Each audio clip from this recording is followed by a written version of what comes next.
मथुरा में एक ब्रजवासी मैया के यहाँ मधुकरी लेने के लिए जाते थे।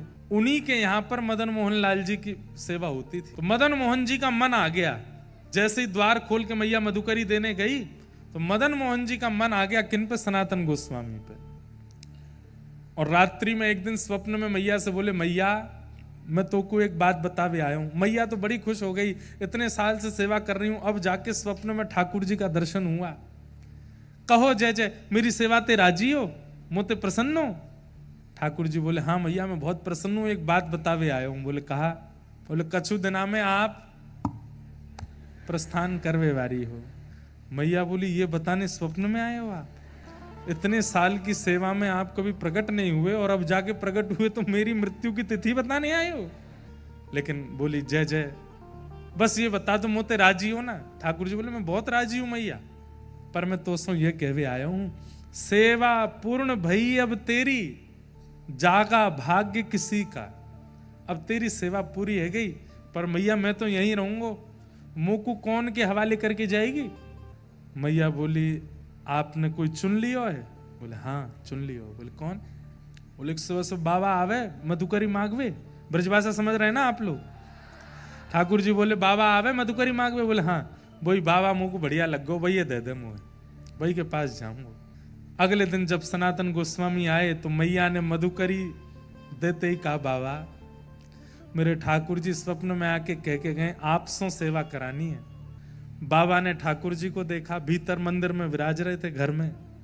बोले, मैया आपके ठाकुर जी को देख करके मुझे इतना सुख मिलता है, सोने का मुकुट पहनते हैं, क्या जड़ी के वस्त्र पहनते हैं, 56 भोग लगाते हैं, छोटी सी कुटिया में रहता हूं, एक टिक्कर बना करके मधुकरी की पाता हूं, 22 घंटा भजन करता हूं 24 घंटे में से, और बचे हुए 2 घंटे में शयन करना, स्नान करना, शौच करना, सब कुछ 2 घंटे में। ये राज घराने के ठाकुर जी मेरी कुटिया में कैसे रहेंगे?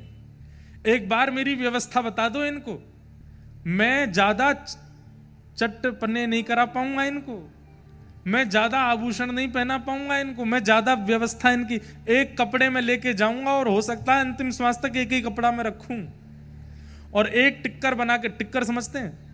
रोटला, आपकी गुजराती में रोटला बनता है। कच्छ साइड जाते हैं या उधर अपने सौराष्ट्र की तरफ जाते हैं, वहां यहाँ पे भी बनता है रोटला, बाजरा का रोटला, ज्वार का रोटला, बड़े बड़े, उसका भी और बड़ा रोटला का भी रोटला, उसको बोलते हैं टिक्कर।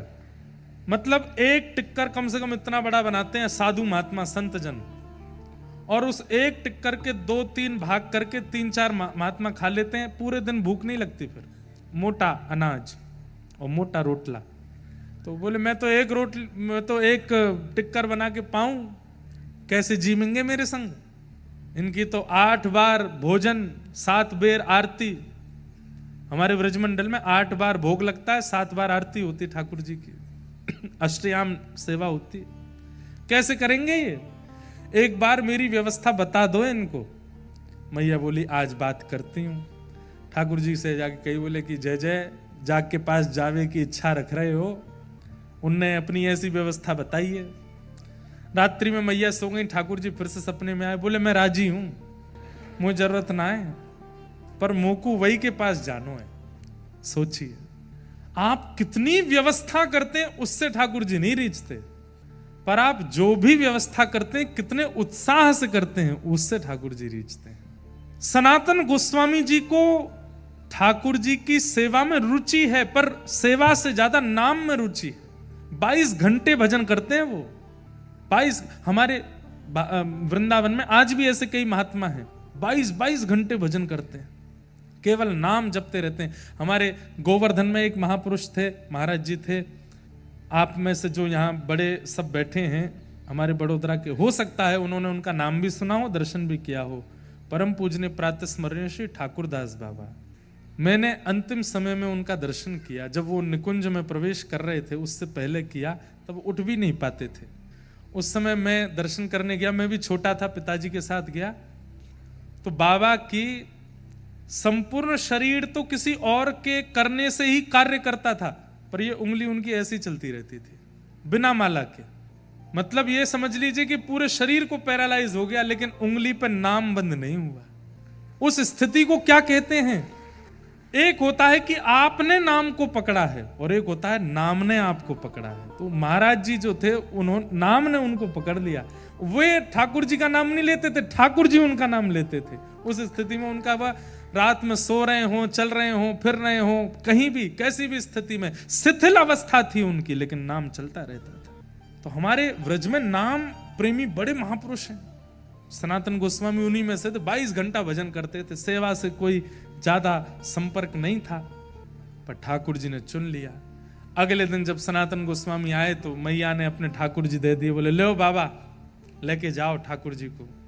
गोदी में लेकर के नृत्य करने लगे, आंसू तो आने लगे। बोले जय जय, मैंने आपको नहीं, आपने मुंह को स्वीकार किया है, चलो महलन से कुटिया में लेके चलूं। और यमुना जी के तट विश्राम घाट पर छोटी सी कुटिया, उसमें लेकर के ठाकुर जी को आए, एक कोने में बैठा दिया। उत्साह में तो बहुत थे, क्या क्या करूं, पर आता नहीं है कुछ भी। तो एक चौकी पर ठाकुर जी बैठा दिए, एक कपड़ा से ढक दिए, मोटा टिक्कर बनाया ठाकुर जी के लिए। टिक्कर बना के बोले जय जय, जय ही पाऊं मैं तो। और हमारे लिए कोई सब्जी नहीं है, साग नहीं है, नमक नहीं है, और कुछ मिर्च नहीं है।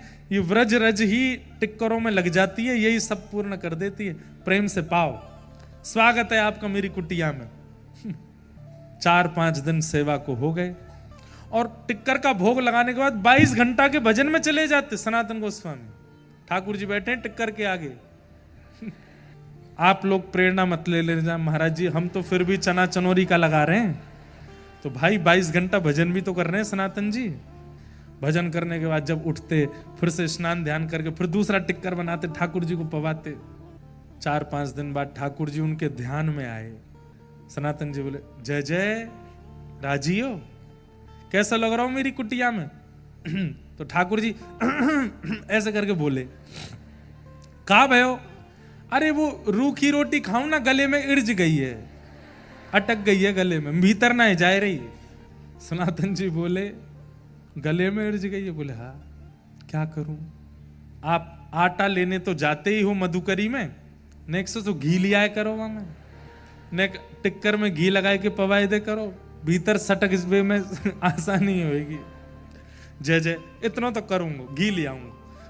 उन्हीं माता जी के पास जाते थे मधुकरी लेने, और सूखी सामग्री लेते थे, पकी हुई नहीं। आटा दाल चावल स्वयं बना के पाते थे। आटा मांगा, माता जी आज थोड़ी सी एक मधुकरी और बढ़ाओ। बोले क्या? थोड़ा सा घी दे दो। मैया बोली आ गए हो, अब आ गए हो तुम्हारी कुटिया में, अभी तो घी आ रहा हो, अभी देखियो। नहीं नहीं नहीं, घी से ऊपर नहीं जाएंगे आप, चिंता मत करो। घी लेके गए, टिक्कर बना करके वहां में घी लगाए हो, ठाकुर जी के आगे पधराए हो। जय जय, अब तो राजी हो, खूब चकाचक, खूब सटका सटका के पाओ। घी की कटोरी रख दी, बोले टिक्कर घी से ही लगा के खाओ आप तो। 6-7 दिन तक ठाकुर जी राजी राजी पाते रहे, फिर ध्यान में आए। सनातन जी बोले जय जय, अब तो सुखी हो? बढ़िया। नहीं नहीं बताओ आप। बोले जीव खारी है गई है। बोले क्यों? अरे नेक्स्ट सो नमक डाल दे करो वहां में आटे में, थोड़ा तो स्वाद बने।